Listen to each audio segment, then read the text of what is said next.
Hey guys, so quick video for you on how you can connect your Razer Blackshark V2 to Xbox Series X. This is something I found here.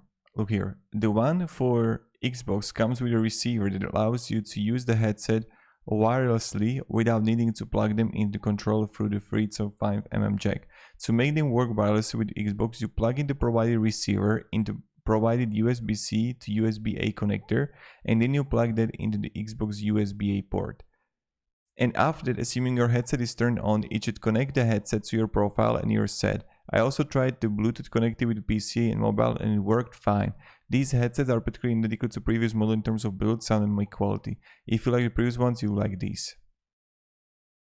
So these are like for the V2 Pro, but primarily they're going to work also for the V2.